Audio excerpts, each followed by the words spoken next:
One Take Wine. I'm back. It's about the last video for this run here in Paris, so I thought we'd go out with a little bit of a bang, a little bit more of a bang than the previous few, although there's been some good ones along the way. So let's just jump right in, shall we? What do we got in the glass? The first one, look at that, how pale it is. It's almost like a pear juice kind of color. On the nose, it's very, very smoky. Both of these wines that I have today have been open overnight. I just took this out of the fridge, unfortunately,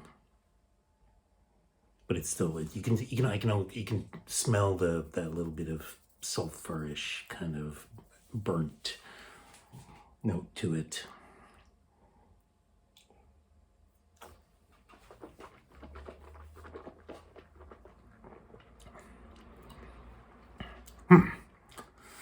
An old friend is back. This is it's extremely young. Beautiful dry extract on this. Very, very classy wine. This feels very, very much, it tastes exactly like where it comes from, or at least the general area of where it comes from. I won't pretend to be that much of an expert. Super, super wonderful, long, very long flavor. Maybe not powerful, but graceful. Very graceful wine. When I opened it yesterday, it had a touch of buttered popcorn even on the kind of upper note right at the beginning. Today, that's kind of tamped down a little bit. There's almost like a licorice sort of darkness in the background, lurking somewhere, waiting to come out of the shadows. Could be very interesting with some age, I think. This is a really nice wine. I mean,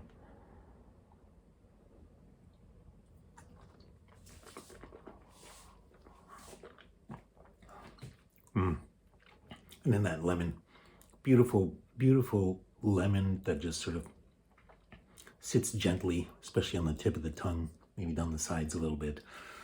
And the whole thing is held together by this underpinning of minerality. Beautiful minerality. Deep, stocky minerality. Not sharp, very elegant, very, very, very soft, carpeted almost. Yeah. It's a wine I've done videos for before. Le Caillerets, Puligny Montrachet, Premier Cru from de Montille. And I think I've even explained in those videos a little bit of that story. They got this terroir in the 90s. I forget who, there was one owner of it. And he kind of sold off some plots. I think de Montille helped them with some I don't know, some tax issues or some vinification issues. I think it was tax issues, tax, that kind of thing. Family tax or estate tax, or I don't know. And they had to break up the lots. And anyway, they ended up being able to purchase some of it. 2017 is not really, I mean, everybody makes a big deal about what a great white wine vintage was. It was. I thought 16 was good, but you know, going back on it, it doesn't seem like the vignerons very much liked it. I mean, I think there was a lot of hail damage and a lot of problems like that. I just found that the whites were super elegant. The ones I tasted, they didn't taste hail damaged or anything like that. So obviously they're not going to bottle bad wines, but it's probably a volume issue. I just loved the whole feel about them. I thought they were super elegant white wines. Maybe not as strong as 14, but still a very top-notch vintage. Anyway, so 17 felt a little bit, to me it felt like an earlier drinking vintage. Certainly it is in red. But I think this kind of makes me have to reconsider that a little bit. I think this has got lots and lots of sleep to have, and miles to go, and dreams to create.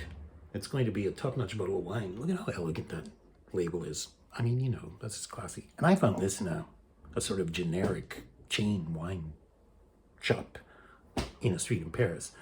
It wasn't cheap, but it wasn't any worse than anywhere else, you could say, if you could find them. And just the fact that it was there and in the store, that's kind of, I was like, Maybe you could have a nice glass of white at some point or at the end. And this and the Corton Charlemagne certainly have made me happy.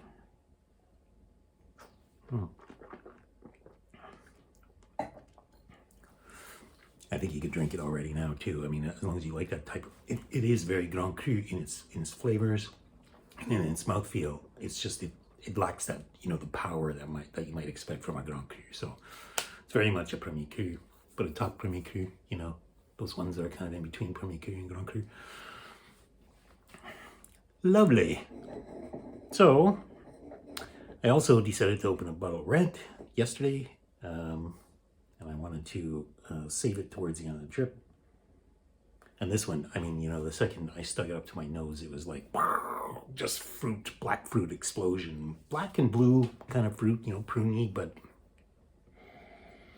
and very spicy. Very, very, very, it's been a long time since I've had that 5-spice Oriental kind of 5-spice thing going on in a wine with such, I mean, with so much obvious, you know, it's not being subtle at all about it.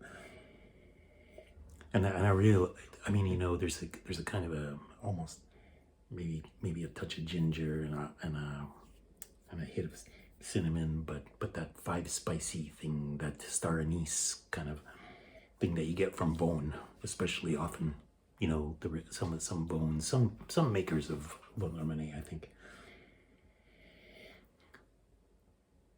It's an incredible nose.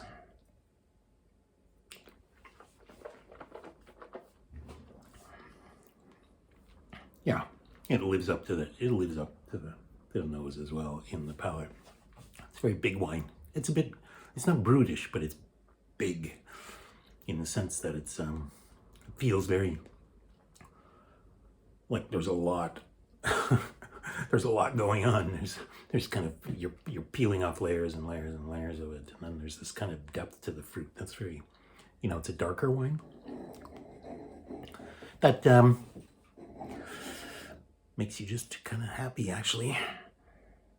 And you know, it's sweet and soft and seductive, but when it's in the mouth, it's dark and powerful and serious.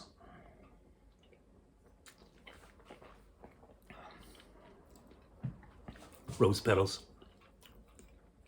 definitely floral, quite elegant, but maybe just a bit brawnier than I might normally expect. And there's reason for that, and I think we can talk about that too, as long as we're here. This is a 2019 Echezeaux Grand Cru Loachausses from Gros. I like her doing that, etching her name in the bottle. And the millésime, actually, on the back. I'd never noticed that one before. Anyway, 2019, I mean, this is a strange bottle. I used to drink these. I remember the first vintage of this, I think was 07. Pretty sure.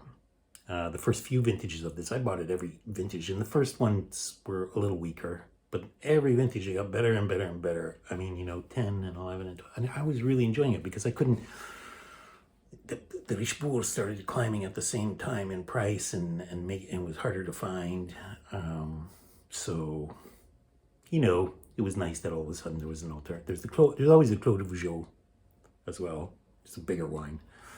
But it's not really my favorite style, and I really do like her Richebourg. So I was quite happy with these Echezeaux. I think this is not as graceful as, you know, the 10 and 11 and 12 kind of things were, but it's still a real mouthful of proper Grand Cru. It is very Grand Cru. It's very long, pushy, both a little bit of drive, a lot more persistence, if I had to characterize it. Very plummy. And there's even some strawberry when you kind of bring it in and you inhale, and it gives you a lot of that darkness still sits there and persists, but there's a refreshing, you know, like cool Grand Cru breeze that kind of comes out on the exhale as well. Meanwhile, the fruits all, and the, you know, the tannins are all sort of sitting in the mouth, and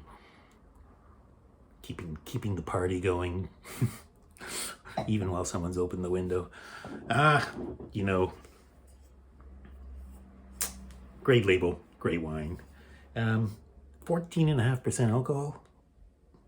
I don't taste it, but I think it's the size of the wine that's kind of burying it a little bit. I'll say that. I'm not going to say it's my favorite vintage of this, but I still like it a heck of a lot. And this was a comparative steal out of all the wines I got in Paris, because I know how much this goes for these days in the secondhand market and, you know, in stores. And the guys that were talking me into all the wines earlier in the trip talked me into this one. They didn't have to talk me into it. They basically offered it and I snapped it at the price. They also had the 20 and the 21. I was going to go with the 20. I would like to try them both, but that'll have to be a different trip. In the meantime, we'll take it back to Sweden. Maybe I'll start doing some videos from there. In the meantime, thanks for watching. See you next time.